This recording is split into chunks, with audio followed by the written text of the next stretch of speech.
안녕하세요. 오늘부터 한 주일 동안 금년도 이제 마지막 정진 기도 기간입니다. 우리가 1년에 4차례 특별 정진 기도를 하는데요. 이제 우리가 이 동지 기간은 금년도 이제 마지막 절기에 우리가 동안거 기간이기 때문에 이 기간에 하게 됩니다. 우리가 이 금강경을 통해서 여러분들이 한 주일 동안 매일 독송하고 계신 분이 많아요. 또 사경도 열심히 하시고 그러는데 이번 일주일 동안 동지절기는 또 우리가 금강경을 통해서 기도를 하는 그런 시간입니다. 그래서 이 시간에도 금강경의 중요한 사국의 한 품을 설명을 좀 하겠습니다. 금강경에 이제 대표적으로 그 네 구절로 된 귀절이 참 많다고 그랬죠. 그래서 이제 금강경에서 대표적인 사국예가 또 어디 있냐면은 26품에 오늘 여러분들이 독송하셨어요. 26품이 금강경의 중요한 사국예 중에 또 하나입니다. 거기 한문으로 보면 이렇게 돼 있어요. 야기색견화 이음성구와 시인행사도 불능견열애. 우리가 이제 해석문에는 만약에 모습이나 형체로 부처님을 보고 또 음성이나 명성으로 부처님을 찾으려 하는 사람은 삿된 돌이다. 올바르지 않다. 그런 사람은 진정한 부처님의 참모습을 볼 수가 없다. 이 뜻이에요. 상당히 어렵죠. 이게 이제 뭐냐면은 이 대승불교에서 이 금강경의 정신은 우리가 보살로 살자는 거예요. 보살. 이 대승불교를 하는 사람들은 수행자들은 출가자든 재가자든 누구를 막론하고 보살의 마음을 가지고 살자는 거예요. 그렇기 때문에 이 여러 가지 이런 작은 것들에 집착하고 살면은 그거는 보살이 안 된다. 그러니 우리가 넓은 마음을 가지고 비우고 살자는 뜻이 이제 보살의 마음이에요. 그래서 우리가 금강경도 항상 연말에 하는 거는 좀 비우고 한 해 동안 알게 모르게 지은 여러 가지 탐욕이나 성냄이나 어리석음들을 다 이런 것들 좀 비우고 깨끗하게 새해를 맞이하는 차원에서 금강경은 상당히 좋은 경전이다. 그래서 이런 뜻에서 이 사국에도 굉장히 높은 뜻이 담겨 있어요. 그렇잖아요. 우리가 보편적으로 우리가 절에 가면 부처님 형상을 봐요. 우리가 1차적으로는 우리가 부처님 모습은 어떻게 생겼을까? 절에 가장 중요한 불사가 부처님 불상을 모시는 일이잖아요. 부처님은 이렇게 생기시면 이 형체를 보고 우리가 이제 부처님을 이해하는데 우리가 수행이 깊어지고 보살의 마음이 되려면은 이런 형체까지도 집착을 하지 말라는 거잖아요. 그러니까 만약에 어떤 모습이나 형체로만 부처님을 보지 말라는 거예요.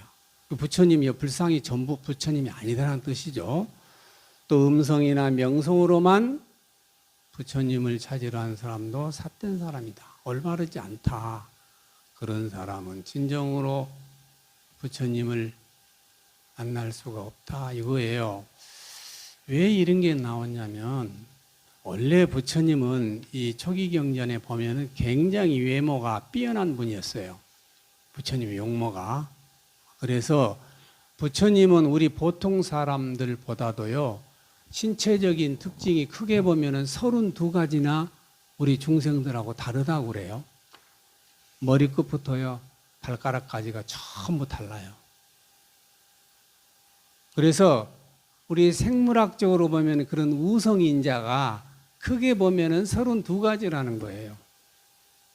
그리고 눈도 이제 보면 구체적으로 더 이제 막 눈 색깔이며 눈썹이며 이게 눈매미 이런 거 다 해가지고 전체적으로는 80가지나 돼요. 크기는 32가지만. 그래서 30 이상 80종호 그래요. 이렇게 신체적으로 외모로 아주 뛰어난 외모를 가졌다. 이렇게 설명을 해요. 그래서 이 외모만 보고 부처님이 된 것이 아니라는 거죠. 그래서 원래 인도에서는요, 통치를 잘하는 임금을 아주 그걸 전륜성왕이라고 그렇게 표현을 하는데, 많은 사람들에게 통치를 잘해서 자비를 선정을 베풀어서 추앙을 받는 왕을 전륜성왕이라고 그래요. 이런 전륜성왕도 아주 인물이 뛰어났대요. 그래서 인도에서 뛰어난 왕들도 상호가 어떠냐, 마치 부처님처럼 30 이상 80종호라는 거예요. 32가지 모습이, 크게는 더 세부적으로는 80가지나 뛰어난 모습을 지녔다고 해요. 그래서 여러분들이 금강경을 방금 읽으셨잖아요. 26품에. 그 수보리 존자에게, 수보리 장로에게 부처님이 질문을 던지잖아요. 그러면은 인도의 여러 왕들이, 뛰어난 인물들이 많아가지고 마치 부처님처럼 외모가 30 이상이나 80종호처럼 뛰어난 인물을 갖췄다. 그럼 그 사람도 부처님이라고 부를래? 이렇게 물어보잖아요, 지금. 그 사람 우리가 부처님이라고 불러야 되냐 이거예요. 인물만 보고. 아니다 이거지. 인물만 보고는 부를 수가 없다 이거예요. 그래서 마치 겉모습만 보고 전륜성왕을 부처님이라고 보지 않는다. 뭐를 봐야 되냐? 그 담겨진 내면을 봐야지. 내면을 보고 우리가 부처님이라고 부른다라는 뜻이에요. 두 번째는 또, 그러니까 겉모습 형체를 보고 우리가 부처님만 보지 말고, 두 번째는 음성이나 명성으로 부처님을 찾는 사람도 이것도 정도가 아니고 사도다 이거야. 사자다. 음성이나 명성으로. 그러니까 부처님은 이미 성불 했다고 그랬으니까 얼마나 그 유명세를 탔겠어요. 부처님 보고 찾아온 사람들이, 소문을 듣고 찾아온 사람들이 굉장히 많았겠죠. 그래서 그런 음성으로만 듣고 그런 명성으로만 쫓아서 오는 사람도 또한 그거를 쫓아서만 부처님을 보면은 그 사람도 진정으로 부처님을 볼 수 없다는 거예요. 왜 그러느냐 하면은 이 원뜻은 부처님은 원래 81세에 돌아가셨어요. 81세에 돌아가셨는데 대열반경에 보면은 부처님이 이제 죽음을 앞두고 제자들을 모아놓고 계시죠. 그래서 내가 이제 살 날이 머지않았다 이렇게 유언을 하셔요. 그러니까 신심이 깊은 많은 제자들이 막 울지요. 아, 부처님이 이 세상을 떠나면 이제 불교는 끝난 거 아닙니까? 앞으로 우리가 누구를 믿고 의지하고 이 세상을 살아야 합니까? 라고 얘기를 해요. 그래서 부처님이 뭐라고 그러냐? 내 이 용모 이거는 아무짝에도 쓸모가 없는 것이다. 30 이상 80종호는 아무 쓸모가 없어. 이건 쓸모가 없는 것이다. 내가 평생 동안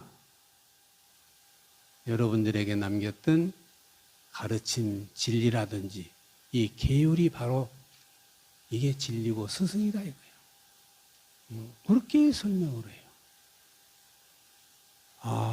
그래서 여기에서 바로 이 세상에 금강경에 나올 때는 이거를 우리가 염두에 둔 거죠. 그런 형상에 쫓지 않는다.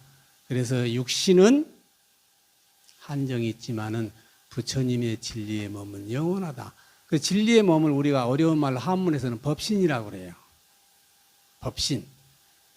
우리가 육신물이라고 그러면은 이 부처님의 진리의 부처님을 법신이라고 그래요. 법신은 진리의 몸은 영원하다. 이렇게 설명을 해요. 그래서 이제 우리가 이렇게 외모나 형상에 쫓아서 다니는 사람들이 참 많잖아요. 요즘에도. 많잖아요. 요즘에도 보면은 유명세 이름이 나면은 막 그 이름 쫓아가지고 뭐를 해요? 굉장히 많잖아요. 유명 인사가. 그 인사들이 나와가지고 텔레비전에서 모델로 나오고 광고 나오면은 막 그 제약회사하고 다 회사에서 다 그거 사잖아요. 아무래도 이름 모르는 사람이 선전한 것보다는 뛰어난 사람이 이 사람이 약이 좋고 효과 봤다 그러면 다 그런 거예요. 실은 그런 것에도 속지 말라는 거잖아요, 부처님. 그게 다 허상이다. 그래서 부처님은 이런 형체나 모습이나 소리, 형상으로 유명세 따서 이런 이름으로 하는 것들은 한계가 있으니 이거를 믿고 따르는 것은 어리석은 일이라는 거예요.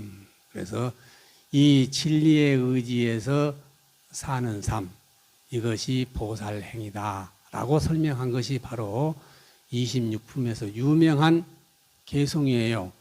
이 모습이나 형체로 나를 보지 말고 또 소리나 명성, 이름으로써 나를 구하지 말아라. 그러니까 우리가 이런 것들이 너무 많잖아요. 세상은 사실상 보면은 이름이나 형상, 몸체로서 그걸 평가하고 이런 일들이 우리가 굉장히 많아요. 이게 중생가예요, 중생. 예, 중생들은 어쩔 수 없어요. 그래서 다 유명 인사가 정치인이 되는 거예요, 다. 유명 인사들이 국회의원도 되고. 예. 이게 이제 전 세계 모든 일들이 그래요, 다. 그러나 이 진리의 세계에서 쳐다보면은 이거는 진리가 아니라, 다 이 허상의 세계에서 우리가 있는 것들이에요. 예. 이거를 모르고 우리가 살고 있다는 거잖아요. 그래서 이 금강경에서 보면은 이 세상은 어떻습니까? 우리가 언젠가는 이거는 다 우리가 이 무상한 존재라고 설명하고 있는 거예요. 무상을 모르고 내가 유상으로 착각을 해서 나는 영원히 산다고 생각하는 거예요. 그래서 지나친 탐욕도 빚어지고 성냄도 생기고 어리석은 감정적인 이런 동물적인 행위도 나오는 거예요, 인간이. 여기에 이제 문제가 생기는 거예요. 근데 우리가 언젠가는 나는 죽구나. 그렇지. 내가 한평생 살면서 내가 좋은 마음, 좋은 정신, 이걸 내가 이웃에게 전달해주고 떠난 것이 나를 남기는 일이잖아요. 불교는 그거를 가르치고 있는 거예요. 그래서 이 장도 말하자면은 부처님의 이 육신이라는 것은 다 허상하니, 다 무상하고 변하니, 없어지니, 진리, 즉 영원히 변치 않는 법신, 진리를 등불로 삼고 하라는 거예요. 그래서 이 개송에서 마지막으로 가장 중요한 게 뭐죠? 우리 유교경에서 이건 바로 뭐를 강조한 거냐면은 우리 법등명, 법기라는 유명한 명기가 있어요, 불교에. 법을 등불로 삼고 법을 의지처로 삼아라. 진리를 등불로 삼고 부처님의 진리를 등불로 삼고 부처님의 등불을 의지처로 삼아라, 이 말씀이 있어요. 우리가 이거를 의지로 삼아야 된다는 거잖아요. 그래서 이거를 금강경 사국에는 설명하고 있는 것입니다. 그래서 여러분들이 이제 이거를 보시고 내가 한 세상 이렇게 살면서 또 한 해를 보내면서 내가 이렇게 이 모습 형체나 또는 이런 이 소리에 형상에 내가 사로잡혀서 한 해를 보내고 이렇게 살았구나. 내 진정한 내 모습은 뭔가? 내 마음의 진정한 뜻은 뭐냐 이거야. 나는 누구인가? 이거를 좀 살펴보는 그런 시간이 돼야 돼요. 그래서 한 주일 동안 여러분들이 이제 금강경 믿고 한 해를 또 반성해보고 참 나는 그렇구나 이렇게 좀 생각을 해야 돼. 그래야 좀 사람이 좀 변하고 또 한 해를 거듭하면은 좀 달라지잖아요. 그래서 한 해의 이 금강경은 이런 면에서 우리의 내면의 깊은 그 지혜를 발견하는 아주 고귀한 부처님의 경전입니다. 그래서 금강경을 통해서 한 주일 동안 이 동지절기를 여러분들이 나를 진정히 찾는 나의 진정한 모습을 무엇인지를 우리가 생각하고 화두로 삼으면서 기도하시기 바랍니다. 마치겠습니다.